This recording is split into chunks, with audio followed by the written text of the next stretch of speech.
আর এক হাদিসে রাসূল সাল্লাল্লাহু আলাইহি ওয়াসাল্লাম বলছেন, ফোরাত নদী থেকে স্বর্ণের পাহাড় বের হবে। এই স্বর্ণের পাহাড় নিয়ে এমন মারামারি হবে যে মারামারিতে পুরো আরব বিশ্বযুক্ত হয়ে যাবে। কারণ মানুষের কাছে মনে হয় আরে স্বর্ণের পাহাড় বের হওয়ার কি সম্ভব?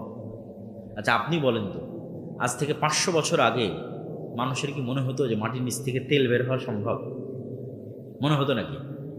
যে তেলে বিদ্যুৎ জ্বলবে এটিকে মানুষ কল্পনা করতো? কখনো কল্পনা করতো না। মাটির নিচ থেকে তেল বের হচ্ছে, গ্যাস বের হচ্ছে, বিদ্যুৎ চলতেছে। তো কখন কি বের হয়ে যাবে এটা আপনি বলতে পারবেন না। অথবা যদি সোনাকে সোনার অর্থেই রাখি তবুও সম্ভব। কেন?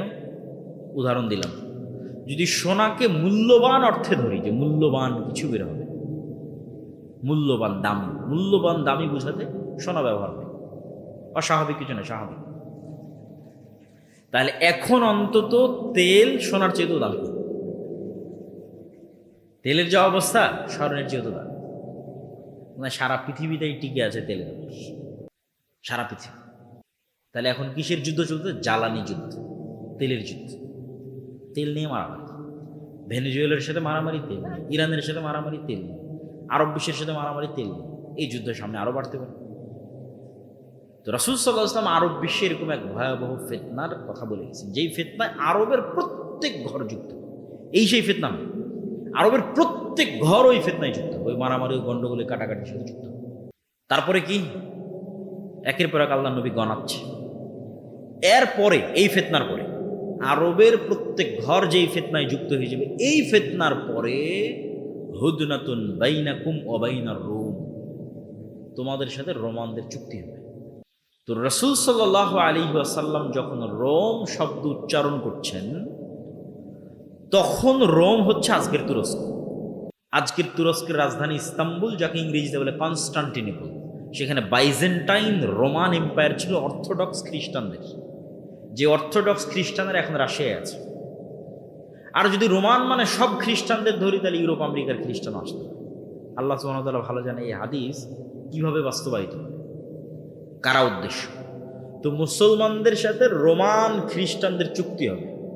চুক্তি হয়ে মুসলমান এবং রোমান খ্রিস্টানেরা তৃতীয় আর এক পক্ষের বিরুদ্ধে যুদ্ধ করবে। এই তৃতীয় পক্ষকে আল্লাহু আ'লাম। এই তৃতীয় পক্ষ ইহুদিরাও হতে পারে, হিন্দুরাও হতে পারে, বৌদ্ধরাও হতে পারে, অথবা রোমান দ্বারা যদি অর্থোডক্স খ্রিস্টান উদ্দেশ্য হয় তাহলে ক্যাথলিক ইউরোপ আমেরিকার খ্রিস্টানরা হতে পারে, অথবা রোমান দ্বারা যদি ইতালির রোম উদ্দেশ্য হয়, যেখান থেকে ইউরোপ উদ্দেশ্য হবে, তাহলে আমেরিকা, ইসরায়েল হতে পারে, রাশিয়া হতে পারে। তৃতীয় আর এক পক্ষের বিরুদ্ধে যুদ্ধ। এই তৃতীয় আর এক পক্ষের বিরুদ্ধে যুদ্ধে তোমরা এবং রোমান খ্রিস্টানরা বিজয়ী হবে। বিজয়ী হওয়ার পর কেউ একজন ক্রুশকে উঁচিয়ে ধরে বলবে যে এই ক্রুশের কারণে, যে ক্রস চিহ্ন পাদ্রীদের গলায় থাকে, এইটার কারণে আমরা বিজয়ী হয়েছি। তখন এক মুসলমান উঠে ক্রোশটা ভেঙে দেবে যে আল্লাহর সাহায্যে আমরা বিজয়ী হয়েছি। ক্রোশ ভাঙার কারণে তর্ক বিতর্ক, গন্ডগোল, মারামারি, যুদ্ধ, মুসলমান আর খ্রিস্টান মুখোমুখি হয়ে যাবে, যারা কিছুক্ষণ আগে চুক্তিতে ছিল। চুক্তি হয়ে আর এক তৃতীয় পক্ষের বিরুদ্ধে যুদ্ধ করেছে। আমার কেন জানি মনে হয় যে এই তৃতীয় পক্ষের বিরুদ্ধে যুদ্ধ ইহুদিদের সাথে হতে পারে। কেন? রাসূলুল্লাহ সাল্লাল্লাহু আলাইহি ওয়াসাল্লাম আর এক হাদিসে বলেছেন যে ইহুদিদেরকে এমন ভয়াবহভাবে মুসলমানেরা হত্যা করবে একটা যুদ্ধে, কিয়ামতের পূর্ব মুহূর্তে এমন ভয়াবহভাবে হত্যা করবে যে পাথর এবং গাছ পর্যন্ত কথা বলবে যে মুসলমান আসো, আমার কি বলার নাম, আমার পিছনে ইহুদি লুকিয়ে আছে, হত্যা করো। এই যে পাথর এবং গাছ কথা বলবে, এটার সাথে আর একটা জিনিস আপনাকে বলে রাখি। রাসূল সাল্লাল্লাহু আলাইহি ওয়াসাল্লাম বলছেন মানুষের স্যান্ডেলও কথা বলবে, মানুষের রানও কথা বলবে। আর একটা কি বলেছেন? রাসূল সাল্লাল্লাহু আলাইহি ওয়াসাল্লাম বলেছেন যে কিয়ামতের পূর্ব মুহূর্তে দাব্বাতুল আরজ বের হবে। যে দাব্বাতুল আরজ হবে একটা জন্তু, একটা জানোয়ার, যে কথা বলবে মানুষের সাথে, জাসসাসা, গোয়েন্দা। যেই দাব্বাতুল আরজ তামিমাত দারির হাদিসে যখন দাজ্জালের সাথে দেখা করতে যায়, তখন দাজ্জালের প্রবেশ মুখে এক জন্তু, জানোয়ার দাঁড়িয়েছিল, যাকে হাদিসে বলা হয়েছে দাব্বাতুল আরজ, যার চেহারা কোন দিকে, পিছন কোন দিকে বোঝা যায়। তো ওকে জিজ্ঞেস করে সাহাবীরা, তুমি কি? তোলা আনাল জাসসাস, আমি হচ্ছে গোয়েন্দা। তো প্রাণী কথা বলতেছে। মানুষের মনে হতে পারে প্রাণী কেমনে কথা বলতে পারে, গাছ পাথর কেমনে কথা বলতে পারে। অগাধ বিশ্বাস, এটা ছাড়া বাঁচার কোনো রাস্তা নেই। এই একই কথা রাসূল সাল্লাল্লাহু আলাইহি ওয়াসাল্লাম বলতেছে যে দাজ্জালের জান্নাত হবে জাহান্নাম, আর দাজ্জালের জাহান্নাম হবে জান্নাত। সেম কথা। যা আসহাবুল উখদুদের সাথে ঘটেছে। সূরা বুরুজের মধ্যে আল্লাহ সুবহানাহু ওয়া তাআলা বলেছেন। তাহলে এই ফিতনার একটা আলামত অন্তত আপনি দেখতে পাচ্ছেন যে আপনার বাড়ি এবং ঘরে পৌঁছে গেছে। এটা বাড়তেও পারে, হয়তো ধীরে বাড়বে, হয়তো দ্রুত বাড়বে। তো কিয়ামতের পূর্ব মুহূর্তে রাসূলুল্লাহ সাল্লাল্লাহু আলাইহি ওয়াসাল্লাম বলছেন যে আমার এবং কিয়ামতের মধ্যে তোমরা কয়েকটা জিনিস গণনা করে রাখো। 1 নাম্বার আমার মৃত্যু, 2 নাম্বার মসজিদে আকসার বিজয়, 3 নাম্বার ভয়াবহ মহামারী। এখন কোন মহামারী এটা নিয়ে আলেমদের মধ্যে মতভেদ আছে। উমর রাদিয়াল্লাহু তাআলার জীবদ্দশাতে সিরিয়াতে একটা ভয়ঙ্কর মহামারী হয়েছিল। কেউ কেউ বলেছে ওটা সেই মহামারী। আমরাও তো কয়েকদিন আগে দেখলাম করোনা মহামারী। আরো ভয়াবহ মহামারী আসতে পারে পৃথিবীতে। তারপর রাসূল সাল্লাল্লাহু আলাইহি ওয়াসাল্লাম বললেন এমন এক ফিতনা, যেই ফিতনা থেকে আরবের কোনো ঘর খালি থাকবে না। তো আলেম ওলামা ব্যাখ্যা করেছে এই ফিতনা হচ্ছে মোবাইল কম্পিউটার ইন্টারনেটের ফিতনা। তো মোবাইল কম্পিউটার ইন্টারনেটের ফিতনা তো সব ঘরে ঢুকেছে, তাহলে আরবের ঘরে ঢুকেছে, দক্ষিণ কোরিয়া, জাপান, আমেরিকা থেকে শুরু করে পৃথিবীর সব ঘরে ঢুকেছে। কিন্তু আল্লাহ নবী তো খাস করেছে এমন ফিতনা যেটা আরবের প্রত্যেক ঘরে ঢুকবে, পৃথিবীর প্রত্যেক ঘরে ঢুকবে। তো কোরআন এবং হাদিসে বেশিরভাগ জায়গায় ফিতনা মানে মারামারি, গণ্ডগোল, হত্যা, এগুলোই উদ্দেশ্য। তাহলে এমন মারামারি, এমন গণ্ডগোল, এমন হত্যা এবং রাহাজানি আরব বিশ্বে তৈরি হবে, যেই হত্যা, যেই গণ্ডগোল, যেই মারামারিতে আরবের প্রত্যেকটা ঘর যুক্ত হয়ে যাবে, বিরত থাকতে পারবে না, মুক্ত থাকতে পারবে না। আর এক হাদিসে রাসূল সাল্লাল্লাহু আলাইহি ওয়াসাল্লাম বলছেন ফোরাত নদী থেকে স্বর্ণের পাহাড় বের হবে। এই স্বর্ণের পাহাড় নিয়ে এমন মারামারি হবে যে মারামারিতে পুরো আরব বিশ্ব যুক্ত হয়ে যাবে। মানুষের কাছে মনে হয় আরে স্বর্ণের পাহাড় বের হওয়ার কি সম্ভব? আচ্ছা আপনি বলেন তো, আজ থেকে 500 বছর আগে মানুষের কি মনে হতো যে মাটির নিচ থেকে তেল বের হওয়া সম্ভব? মনে হতো নাকি? যে তেলে বিদ্যুৎ জ্বলবে এটিকে মানুষ কল্পনা করত? কখনো কল্পনা করত? মাটির নিচ থেকে তেল বের হচ্ছে, গ্যাস বের হচ্ছে, বিদ্যুৎ চলতেছে,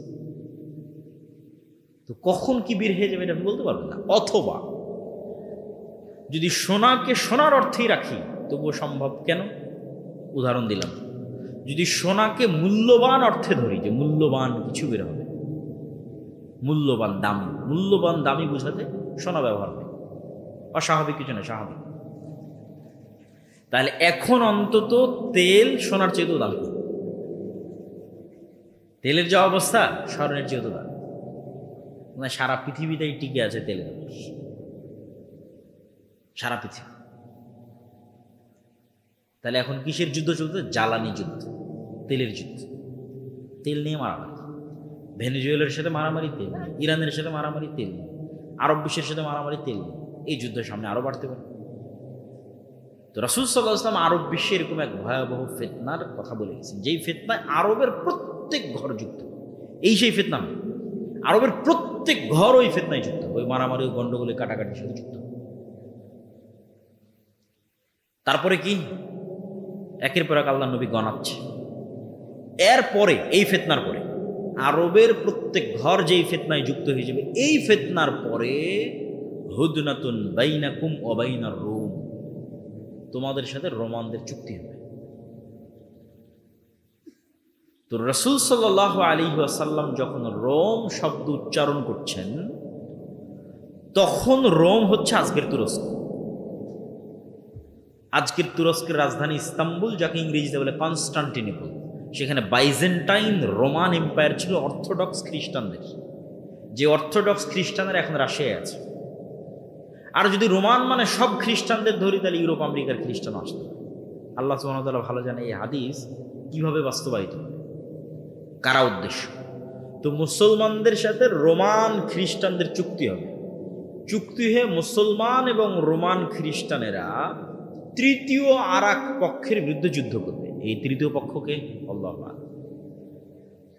এই তৃতীয় পক্ষ ইহুদিরাও হতে পারে, হিন্দুরাও হতে পারে, বৌদ্ধরাও হতে পারে, অথবা রোমান দ্বারা যদি অর্থোডক্স খ্রিস্টান উদ্দেশ্য হয় তাহলে ক্যাথলিক ইউরোপ আমেরিকার খ্রিস্টানরা হতে পারে, অথবা রোমান দ্বারা যদি ইতালির রোম উদ্দেশ্য হয়, যেখান থেকে ইউরোপ উদ্দেশ্য হবে, তাহলে আমেরিকা, ইসরায়েল হতে পারে, রাশিয়া হতে পারে। তৃতীয় আর এক পক্ষের বিরুদ্ধে যুদ্ধ। এই তৃতীয় আর এক পক্ষের বিরুদ্ধে যুদ্ধে তোমরা এবং রোমান খ্রিস্টানরা বিজয়ী হবে। বিজয়ী হওয়ার পর কেউ একজন ক্রুশকে উঁচিয়ে ধরে বলবে যে এই ক্রুশের কারণে, যে ক্রস চিহ্ন পাদ্রীদের গলায় থাকে, এইটার কারণে আমরা বিজয়ী হয়েছি। তখন এক মুসলমান উঠে ক্রোশটা ভেঙে দেবে যে আল্লাহর সাহায্যে আমরা বিজয়ী হয়েছি। ক্রোশ ভাঙার কারণে তর্ক বিতর্ক, গণ্ডগোল, মারামারি, যুদ্ধ, মুসলমান আর খ্রিস্টান মুখোমুখি হয়ে যাবে। যারা কিছুক্ষণ আগে চুক্তিতে ছিল, চুক্তি হয়ে আর এক তৃতীয় পক্ষের বিরুদ্ধে যুদ্ধ করেছে। আমার কেন জানি মনে হয় যে এই তৃতীয় পক্ষের বিরুদ্ধে যুদ্ধ ইহুদিদের সাথে হতে পারে। কেন? রাসূলুল্লাহ সাল্লাল্লাহু আলাইহি ওয়াসাল্লাম আর এক হাদিসে বলেছেন যে ইহুদিদেরকে এমন ভয়াবহভাবে মুসলমানেরা হত্যা করবে একটা যুদ্ধে, কিয়ামতের পূর্ব মুহূর্তে এমন ভয়াবহভাবে হত্যা করবে যে পাথর এবং গাছ পর্যন্ত কথা বলবে যে মুসলমান আসো, আমার কি বলার নাম, আমার পিছনে ইহুদি লুকিয়ে আছে, হত্যা করো।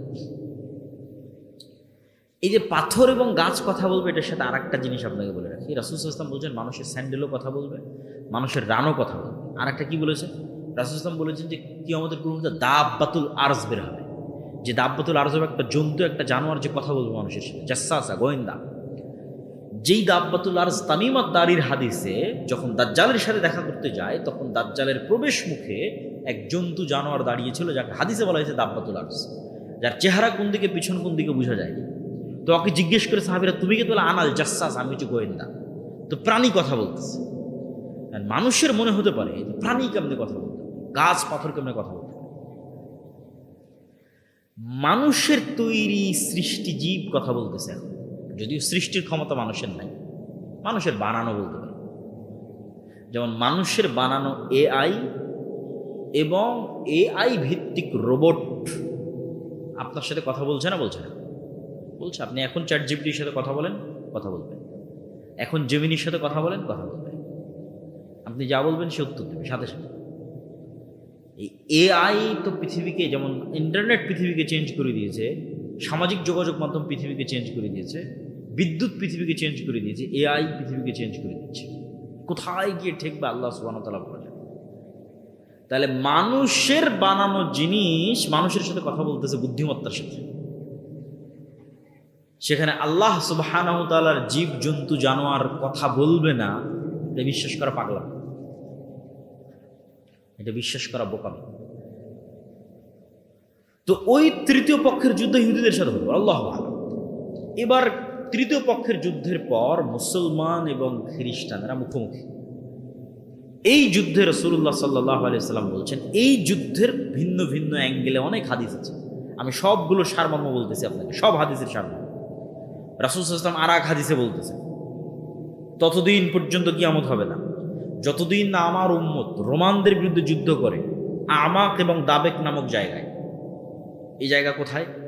এই জায়গা হচ্ছে আজকের সিরিয়া, যেখানে তুরস্কের সীমান্তের সাথে মিলেছে। এখনকার সিরিয়ার সীমান্ত যেখানে তুরস্কের সীমান্তের সাথে মিলেছে, ইদলিব শহর, সেখানে এই নামে জায়গা আছে, বিশাল খোলা মাঠ, আমাক এবং দাবেক। ওই জায়গায় আমার উম্মত যতক্ষণ রোমান খ্রিস্টানদের বিরুদ্ধে যুদ্ধ না করছে ততদিন কিয়ামত হবে না।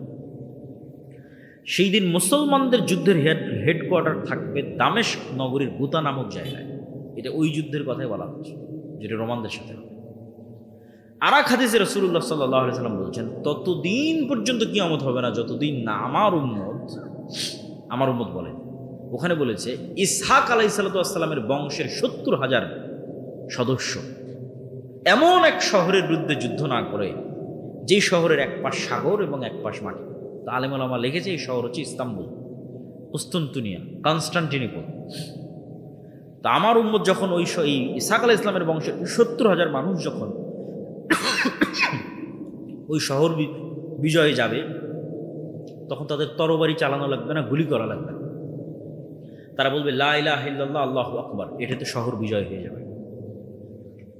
লা ইলাহা ইল্লাল্লাহ এবং আল্লাহু আকবার আওয়াজ দিয়ে শহর বিজয়। আর এক হাদিসে রাসূল সাল্লাল্লাহু আলাইহি ওয়াসাল্লাম বলছেন, অচিরেই কিয়ামতের পূর্ব মুহূর্তে এমন এক ভয়াবহ যুদ্ধ হবে যেটাতে রোমান এবং মুসলমানেরা মুখোমুখি হবে, যেটাতে রোমানেরা 80টি পতাকার অধীনে একত্রিত হবে, প্রত্যেক পতাকার অধীনে 12,000 করে সেনাবাহিনী থাকবে। প্রায় কাছাকাছি 10 লক্ষ পদাতিক যোদ্ধা নিয়ে তারা মুখোমুখি হবে মুসলমানদের। এই যুদ্ধে আমার উম্মত 3 ভাগে বিভক্ত হবে। এই যুদ্ধে অংশগ্রহণ করার জন্য মদিনা থেকে তৎকালীন বিশ্বের সর্বশ্রেষ্ঠ সন্তানেরা বের হয়ে আসবে। তৎকালীন বিশ্বের সবচেয়ে তাকওয়াবান, সবচেয়ে আল্লাহওয়ালা, সবচেয়ে পরহেজগার, সবচেয়ে পাকা মুমিন মুজাহিদ বের হয়ে আসবে মদিনা থেকে, যারা এই যুদ্ধে অংশগ্রহণ করবে। আমার উম্মত এই যুদ্ধে 3 ভাগে বিভক্ত হবে। 1 ভাগ পালিয়ে যাবে যুদ্ধের মাঠ থেকে।